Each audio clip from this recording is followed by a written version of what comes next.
Hello and welcome everyone. We are in Cologne at Gamescom 2019. My name is Nims, and today Nintendo presents a more in-depth look at The Witcher 3 Wild Hunt Complete Edition. Now joining us today we have a very special guest from CD Projekt Red. We have Miles Toast joining us. Hello Miles, thank you so much for joining us today. Thank you for having me, it's a pleasure. Awesome. And from Nintendo of Europe we have Kave. Hello Kave. Hi Nims, hello everyone. Thank you for joining us. Now Kave, we're going to be taking a look at this game in handheld mode. That is correct, Nim. So thanks to a little bit of Nintendo magic, we're able to show you what the game looks like in handheld mode. Amazing. So our viewers out there will see within a Switch frame, basically a one-to-one representation of what the game is like in handheld mode. Meaning that for users out there that may be watching in full HD, what they will see within the Switch frame will be a one-to-one representation of what it's like to play this game on the go.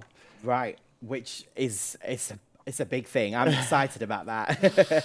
So, Miles, for the viewers who are watching at home, could you give us an introduction to The Witcher 3, and tell us a little bit about maybe the storyline and things to do with this chapter? Yes, so The Witcher 3 is a narrative-driven action RPG set in a medieval fantasy world, and players take over the role of a character called Geralt of Rivia, and Geralt of Rivia is a witcher, a kind of, how would you say, like a monster hunter, a professional monster hunter. Ah, okay. Who, other than just hunting monsters, he's actually uniquely equipped for this, because being a witcher means that you have undergone a certain set of mutations that give you superhuman abilities, reflexes, and strength. Okay.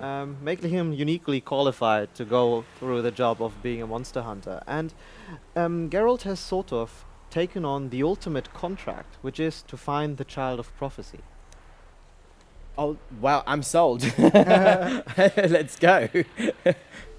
So yeah, let's go. Let's start. You may have noticed there was a marker that was displayed about the guarded treasure. That's going to be in this area here, but it seems to be protected by a wyvern, so I'm going to go take care of that. And as you may have seen just now, Geralt automatically wielded a sword there, and I believe this is a silver sword, and you can have multiple swords in this game. Exactly. Witchers usually use two kinds of swords. They use a steel sword for beasts and men, and then they use a silver sword for magical creatures and apparitions. And we can actually see this here with the silver HP bar, that this beast has, that, the silver sword is indeed the right choice. But Geralt will make that choice for us, so we don't really need to worry about which sword we're using. And I've also just used the Witcher sign there. So Witcher sign are spells, right, that you can use as well in combat. Yes. As a Witcher, Geralt is able to sort of utilize a basic form of magic, and this basic form of magic allows him to cast so-called signs, and we just saw here the Igni sign, which allows you to cast this fiery blast. We have the protective Quen sign, for example, that casts a shield around you, or one of my favorites is actually the Erden sign, which generates a trap on the ground that if monsters run into, they'll be temporarily stunned. Right. Here we go. Now that we've taken care of this ribbon, we can just find this guarded treasure. So one thing you can do is use Witcher senses, which allow you to highlight kind of interactive elements of the environment. And here this helps us unveil this guarded treasure that we were looking for here. Nice. This is just one example of what you can find when you're exploring through the world. I'm gonna go for a small walk here and see if I can find something else in this area. I mean, just looking at this particular view right now, it looks absolutely huge. So a small walk is an interesting choice there, Kave. Yeah, we haven't really gotten the best of weather nowadays here, but again, that's such as the price of having a dynamic weather system, right, to which the world also reacts. Right. Which is really cool, and it actually makes a difference whether we're fighting in the rain or in the sunshine for certain types of monsters. Right. Could you tell us a little bit about these monsters we've got here, Miles? Yeah, these are rot fiends, and as you can see, as they're defeated, they blow up and explode, which, is a good thing to know. So Geralt knows, or you as a player know, that you need to move away from them to prevent any damage, right? And it's an important skill as a professional monster hunter to know what you're dealing with. And we even offer what we call the bestiary, right, where players actually, throughout the journey and throughout their contact with different monsters, can gather and collect the knowledge that they have much also like on these devourers that just wow. popped up.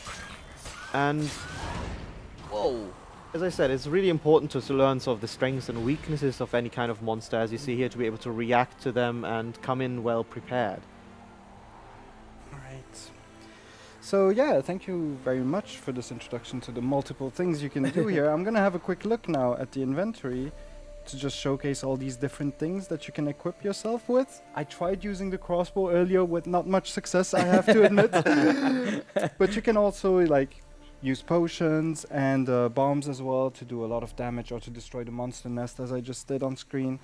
But one thing I would like to have a closer look at is the character tab, Miles. Yes. Can you talk a bit about what this character tab is about? Absolutely. So here's basically where you spend your talent points, ability points to customize how you can play Geralt, right? If you're really into sword fighting, then you can branch into the combat tree, which focuses down on that and makes Geralt sort of this almost, you know, dancing sword fighter, at the very powerful melee combatant. Whereas if you are more into magic, for example, you can invest into the science tree that dramatically enhances your magical abilities. For example, the Igni sign can be improved to create a 360-degree fiery burst around you, which is pretty cool. Wow. And then last but not least, Witchers are pretty crafty people, so they engage into a lot of alchemy, brewing potions which can help them against certain monster types. Again, that ties into knowing what kind of beast you're dealing with, right? The right medicine for the right sickness, if you will, right? And also you can craft bombs, right? And these can be useful, for example, when fighting vampires. A vampire might need a silver bomb because they have the tendency to turn invisible, and with a silver shrapnel bomb you can defeat this ability and render them visible, and make them a much easier foe to defeat. And of course, all these talents that you can invest, you can then modify using these mutagens, which you get from slaying monsters. So you can see here how slaying monsters directly improves your ability to slay monsters. And matching the specific color of the mutagen to the talents that you've chosen, in this case we see a very general build, right? You're not you're not meant to, or not meant to, but you're not necessarily bound to having to invest into a specific skill, but you can create a hybrid to suit your own tastes, Right. right? And these mutagens improve those abilities when you match them properly. There you go. And as you can see here on the screen, I have indeed created a well-rounded character. So I've invested in multiple different skills and all assigned them to me so that I have a bit of extra attack power, but also a bit of extra sign power, and develop my signs a bit further. All right, so now I'm just going to call Roach, our dear friend. Our trusty steed. Here he comes. Yeah, but customization like this is really important to us when we create RPG experiences, right? You'll want to be able to, you know, use the equipment that you want to use to upgrade your character and have this sense of progression of becoming stronger and better. And you can do this by, you know, with the tools that you craft, by improving the tools that you have, or acquiring new armor and swords. So calling Roach, sorry, is great, but having somewhere to go is even better. So I'm just gonna have a quick look at the world map here. Nothing wrong with just galloping around that amazing scenery. I would do that. And here we can basically see the map of Novigrad and No Man's Land. Exactly. So these are two of our hub worlds, essentially. Huge connected areas that the player in by itself will be able to explore freely without any loading screens actually interrupting your experience. And I will set a marker here in Novigrad. That will be my goal now. But before I go there, I want to show the world map, because this is just a part of it, wow. right? Exactly. So in addition to these regions, you have a lot more regions that you can explore, including the Duchy of Toussaint. Yes. Which was added later on, right? Exactly. It's the big sort of extra region we added as part of our second expansion, Blood and Wine. And players of the complete edition will have free access to that, you know, because that's why it's the complete edition. It has all the content we've ever released for the game on one cartridge. All right. That said, I will now make my way to Novigrad. Yeah, and we can see here that, as I said, you know, you're able to move through this world completely freely. There's no loading screens unless you choose to fast travel between places and the continent, right? But other than that, you can, we see the big city there in the distance, and we'll just be able to approach this just like that. Even entering interiors like these houses that we see in front of us, all that happens without any loading screens. Wow. And that makes the whole experience very seamless, right? You see also a huge amount of NPCs being rendered here, really allowing this sort of place to come to life. And it's really important for us to create an immersive environment and an immersive world that you really can get lost in. Okay. So this particular area we're about to enter into, Miles, could you tell us a little bit about it in terms of maybe the inspiration behind the design? Yes, absolutely. So the city we're approaching is the biggest city in our game. It's called Novigrad. And you can sort of think about it as sort of medieval Amsterdam in a way, right? It's actually also quite a bit inspired by that, it being a medieval trades town with a harbor. And that's sort of important for us how we think about these places that we create, right? We try to root them in like logical ways, like how would this city, why does it exist here? It has a harbor, so it's rich for trade, that's what makes it have its place in the world. And Geralt himself, he will sort of dive deep into this city as part of also the main story, but it's also a place where you can pick up many side quests, many side activities, talk to different characters, buy new gear at vendors. So it's really a rich place that offers a lot of different things for the player to do. So I believe, Kaveh, we are heading to the marker that you set on the map. Is that correct? Exactly, yeah, that is correct. And here, we can see a lot of townsfolk. There's also a merchant, as you can see there. He's also indicated on the mini-map with various icons showing them. I just wanted to take a moment to go talk to him because he seems to be a Gwent aficionado. Aficionado. I'm not Aficionado. That's the one. He likes Gwent.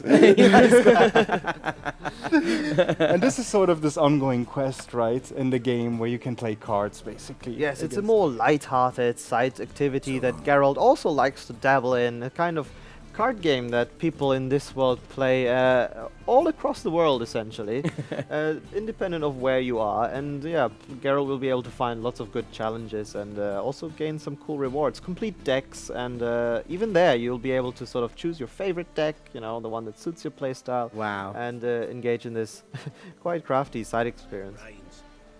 And here we have Nidas. Okay. I will talk to Nidas. Right. Hear about the notice by chance? Not exactly. What Not is it quite. about? What's it about? I hear right you're going on some voyage, need a companion. Not just some voyage. Cross the sea. Mark this. When I got pressed into the infantry in 1242, I promised my beloved Let I'd return alive, whole, and with a pearl from Skellige. Not just any It's a big pearl, promise. either. A pearl. That one. The rarest and Not most just any precious. pearl either. Well, ambitious. Perhaps. But they were empty words. I came from the war, that one and the next, but I never fulfilled my promise. High time to change that. Or if not now, then when? Thing is, I've grown old in the meantime, as you see. Can't manage it alone, need a strong shoulder to lean on. Witcher's shoulders as strong as they come. So, what do you say? What do you say, Kaveh? Doesn't sound like a good deal, but That's crazy. I'll help Why this not? guy. But there's an irresistible charm Geralt to seems it. to agree. And I'll help you out. Don't you fret about coin. I brought home a good deal of it from various fronts. Say we meet in Skellige, by the collapsed bridge near Arenbjorn. It's but a hop away from the bed where black pearls are born. Will that work for you? Sounds fine. See you there. All right. We've committed. So I'm gonna commit further by setting this quest as my next objective here. So, Miles, could you tell us a little bit about what we was just seeing there in terms of there's different quests you can set and different types of quests, and Kaveh just set that one as his quest that he's going to focus on right now. Can you build upon that and do different types of quests as well? Sure, absolutely. So, I mean, we at CD Projekt Red, we pride ourselves on being storytellers. For us, the story is sort of the central thing that drives everything we do when we make our games. And as such, Witcher 3 features what I hope to be an immersive and gripping main story, and of course also a huge variety of different side quests. But the cool thing that we try to do with many of these side quests is of course some of them are sort of independent, but many of them are actually tied into the main story in one way or another. And you'll actually have this where sometimes you won't actually be able to tell where the main story ends, where a side quest begins, because the side story you chose might have been spawned or because of your experiences in the main quest, and likewise the side quest might actually affect the outcome of your main story. So Witcher 3 has many different possible endings that really depend on the choices that you make throughout the main story. And we always like to say, your choices, your consequences. What you choose to do, you'll have to live with.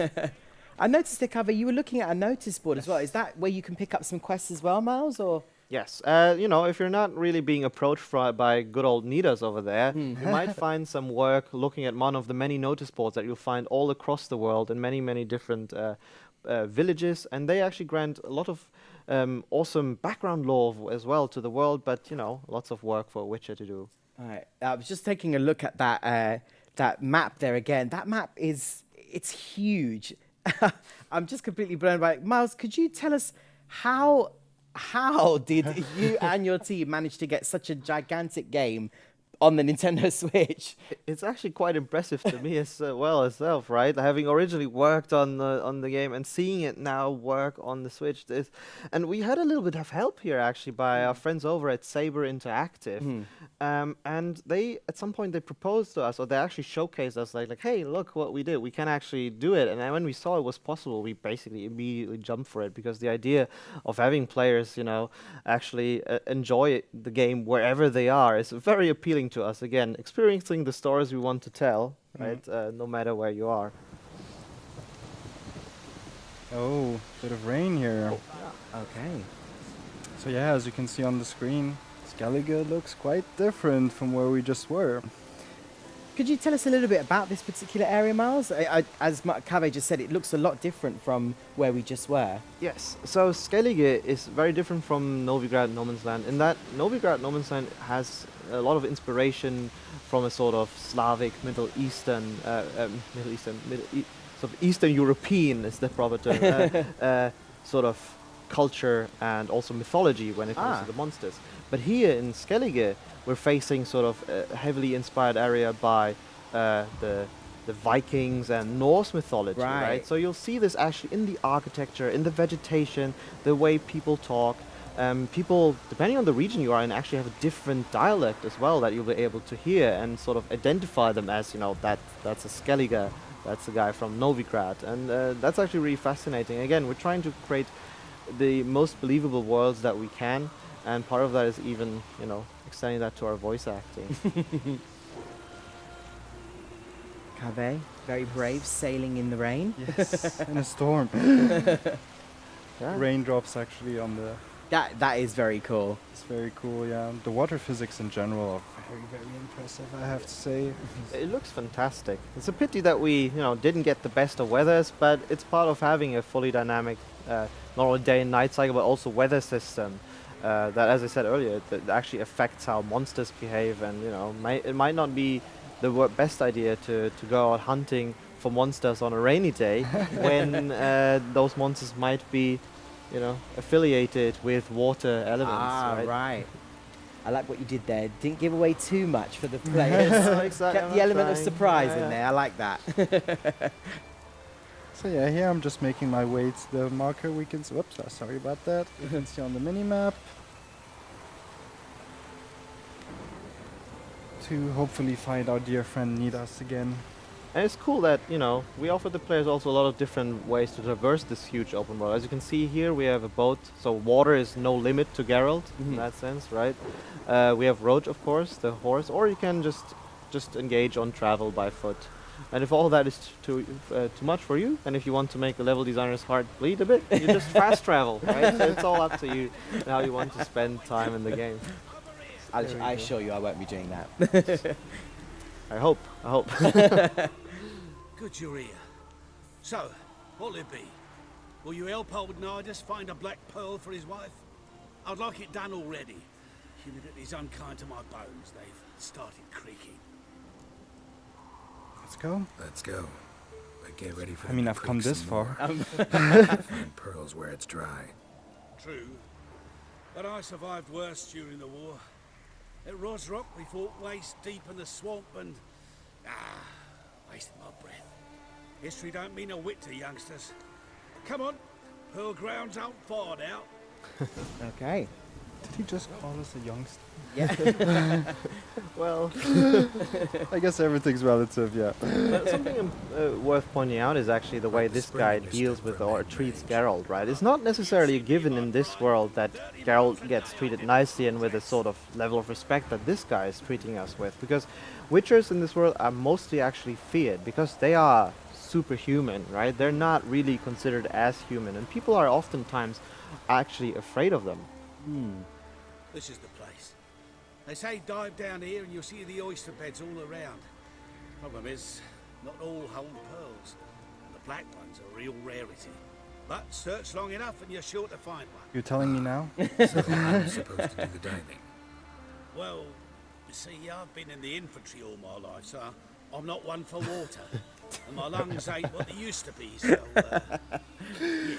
Probably not the best deal Geralt has done this one. Always right. But hey, at least it will pay Work eventually. is work, exactly. Yeah. Exactly. So here we go in the water.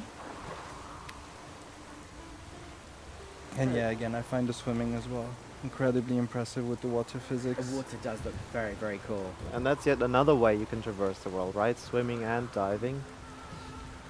So as we're about to get, hopefully, a black pearl, any advice for Cave Mouse? Don't stay too long underwater. Yeah? You don't seem to have That's- brewed the appropriate potion for it. Ah, Which yeah, is something that you true. can actually do. You know, you can craft potions, of course, to enhance your monster slaying abilities, but also there is a potion, for example, that enhances your ability to breathe underwater, and crafting that might be useful if you plan on going for a bit of an extended swim or dive, right? Oh wow, I think we've got a visitor here, Cave. Yes, there are some sirens that are making everything more difficult. Oh my gosh. And I think in order to not lose all my breath, I will need to go back up. Yeah, maybe if you try the crossbow, you might be able to hit it. Ah, true that. But I think breath will be my priority breath, here. breath. Made it. Nice. All right, let's go for one more dive. Yeah. Where are you, Siren? You can No. actually lock onto the target if you press one of the analog sticks, if I remember correctly. There you are. Hey, I got it. Nice. Nice. And now it drifts. Lucky shot there. That, but it's the one that counts. All right. Where are you, Black Pearl? So yeah, here I'm also using the Witcher senses to highlight the different elements you can interact with. Hoopla. Didn't do that one. This Oh, one, almost. not black. Another one here, Come on. not black. Hey, grab some air, And grab breath some air. problem. Go, go, go. All right. That would be a tragic end for Geralt of Rivia if he just drowned hunting for some pearls. There we go. Nice. All right. I think I will leave it at that anyway, because we don't want to spoil the rest of the Yeah. quest also for the viewers that are watching. Just gonna swim back to the shore. Why not? All right, as Cave swims back to the shore, Miles, are there any closing remarks you'd like to leave for the viewers who are watching at home? Yes, actually two things. So you've seen that Geralt is a pretty well-established character in this world. Some people know him, right? They know witches in general. And this is, of course, because there's been a couple of games before this, and Geralt is an established character. However, I don't want this to be a deterrent for people who haven't played the previous games. Really, we made this game with all these new players in mind, and it's something that you can jump right into and enjoy, much like, you know, or enjoy much without even any previous knowledge of the games. However, if you have played the previous games, you'll find like little Easter eggs and hints and winks to previous characters. But really, we made it so that, you know, you'll be able to find your way around and not feel out of place, simply diving in without any prior knowledge. The second thing is that, again, what we're launching here soon is our complete edition of Witcher 3, which means that it features all of the content that we've ever released for Witcher 3 on one cartridge. For this, we actually opted to go for the 32 gigabyte cartridge, so players have the full experience once they plug it into their Switch and are ready to go and explore this huge open world. I'm sold. Like, I cannot wait for this game to come out. It's from what I've seen so far, which is a snippet of how huge this game is. It looks incredible, and the aesthetic of it is beautiful. So thank you so much, Miles, for joining us today, and Kaveh, thank you so much for your gameplay. Now, I believe you do have a special announcement for us for the release date of this title. Yes, I wasn't kidding when I was saying soon, because it's actually very soon, and The Witcher 3 Wild Hunt Complete Edition launches on Nintendo Switch on October 15th this year. Wow, that's not very far at all. It's very soon indeed. Very soon indeed. So once again, thank you so much, Miles, for joining us. Kaveh, thank you so much for your gameplay. My And for pleasure. everybody watching at home, this was The Witcher 3 Wild Hunt Complete Edition. Thank you so much for watching, and we'll see you all very soon. See ya! Bye.